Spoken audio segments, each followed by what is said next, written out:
really concentrated red Zinfandel. Full-bodied, again, I would really call that a value at $60 if you could call it that. Okay. And the Zinfandels, if you would pair that with? Again, Thanksgiving, it goes with all the side dishes of Thanksgiving meal. Turkey is perfect. So it's a great fall, Zinfandel is a great fall drink. Absolutely. Anything that's a little bit dry that you're eating, Zinfandel always helps out, like turkey and stuffing, stuff like that. I kind of use its fruit forwardness and its jamminess to kind of give a dish a little bit more juice or juiciness. Okay. Again, so Brazen Zinfandel is an old vine Zinfandel. The vines are over 50 years old. Zinfandel was one of the original plantings in California. It really works well there. That's why the vines haven't been ripped out. So old vine Zinfandel is something on the upcoming. Excellent. Next, moving to Rioja State. Rioja is an area in northern Spain. They grow the Tempranillo grape up there. 3 regions of Rioja. You have Rioja Baja, Rioja Alta, and Rioja Alavesa. Rioja Alta, up in the mountains, tends to be a little bit better of an area, and then this is where the grapes are sourced from.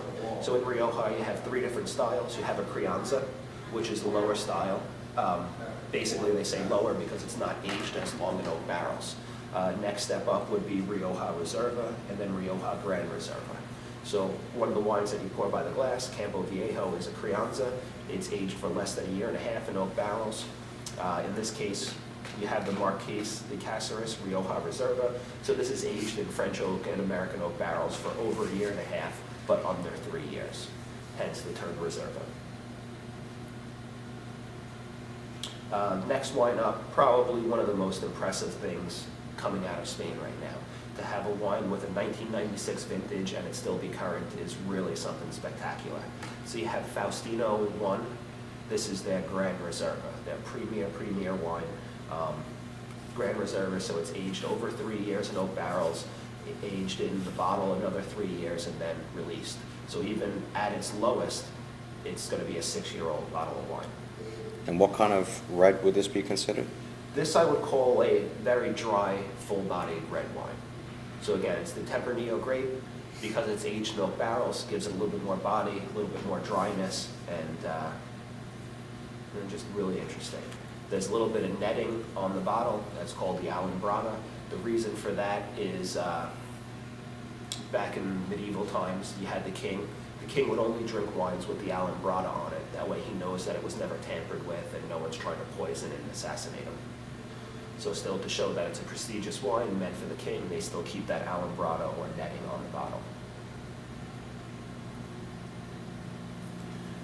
Calabriga from Portugal. This is the Dow region of Portugal. Northern Portugal, there's about 13 different grapes that go in here. It's a blend of red and white grapes, and it's all the grapes that go into making port wine, but made in a dry style. And tinto means red. And that you would pair with? I would stick more with full-bodied. Full-bodied meats. Game would be perfect. You get away with rabbit, duck. These are all perfect pairings. Filippo Galliano, Barbera di Alba. Alba is a region inside of Piedmont in northern Italy. Barbera is the grape. It tends to be a lighter style of the wines that are produced in this area. More of the full-bodied wines are grown with the Nebbiolo grape. So in this case, Barbera is something that you drink while you wait for the more full-bodied wines like Barbera, Barolo, and Barbaresco to mature. We touched base on Ruffino earlier. So in Tuscany, there's an area called Chianti. Inside that area of Chianti in the foothills is Chianti Classico. In order for a wine to be called Chianti Classico, it has to be from within that region, and there's a little bit more stringent requirements that it goes through to be called Classico and not just Chianti. So this is their Asiano Chianti Classico. This would be a step below the Ducali series, which they have their gold and tan label.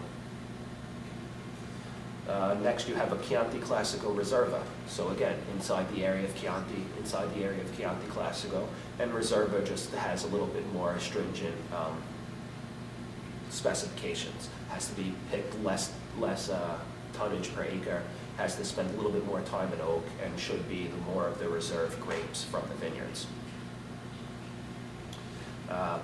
Then you have a single vineyard Chianti Classico from the Antinori family. So Antinori is their Chianti Classico, they're calling it Pepoli.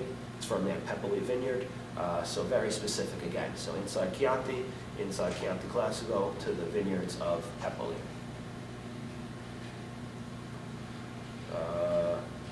All Chiantis, I would stick with more red meats, pastas. These are all perfect pairings, pork, chicken, really versatile red wine. Travaglini Gattinara, the Tre Vigne, three grape Tre Vigne, just comes from 3 different areas of Piedmont. This guy's kind of the rock star in Piedmont. He came in, bought a really beautiful property on top of a hill, and decided to go against the government and not make Barolo and Barbaresco. He decided to make a wine called Gattinara himself. So everyone told him he was crazy and he was making a huge mistake. So he makes this wine Gattinara, and it's won all sorts of awards, and it's really an artistic wine from Piedmont. Bottle's really cool to be seen on a table. You'll never see another vineyard have that bottle. They have the patent on it. It kind of looks like the glass was melted. So they say it was from an old fire back in the castle, but it's really just their trademark of their bottle.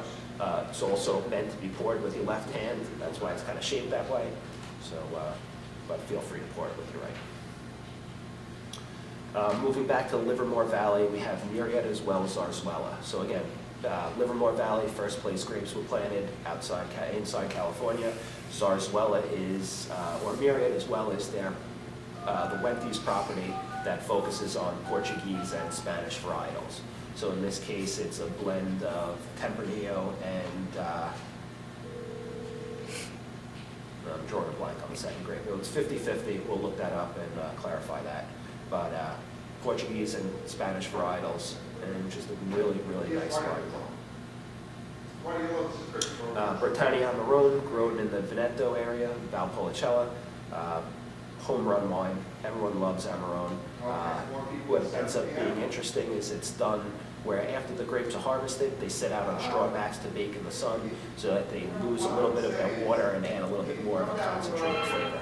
The color of this wine will be a real brick red, and it is a full-bodied red wine. Jordan Cab, one of the quintessential California Cabernets. Always at a nice price point, always wins Best Value Awards for their competitive set. And it's not one of my wines, so I don't know too much about it. Moving back to Piedmont, we have a Barolo finally, 2000 vintage Contratto. Contratto is one of the premier Barolo producers in Piedmont. Very full-bodied wine. Again, that real red brick color. And people that want high-end Italian wines are always looking for Barolos. And then the Silver Oak Cab, again, same story as the Jordan, one of the premier cabs. People want to be seen drinking these wines, and I wouldn't feel ashamed to recommend it to someone because they do want to be seen drinking it. Okay. So that's basically all the wines that you have on the list currently. Tune into the next training. Let me ask you a couple other things, just so maybe you could teach me a little bit. If you had to go and explain Pinot Noir, Cabernet, all these different styles, and just give me the differences between the two, it might be easier to just, verbally tell me. Yeah, I guess, depending, with every varietal, it depends on where it's grown and the winemaker's approach. But it tends to be, Pinot Noir tends to be a lighter style. Then you move into your Merlots, and then Cabernets from there. And then Malbecs, depending on where they're grown, kind of fall in between the Merlot and Cabernet area. And it really just, it really depends on each grape and their, the thickness of their skins. The thicker a skin is on the grape is going to be, the more full-bodied a wine's going to be, because the tannins are inside the skins, and the body weight and color of the grapes all are contained within the skin. So Pinot Noir, very difficult to grow, tends to be more expensive because it's a thinner grape and a little bit tougher to grow, more susceptible to heat.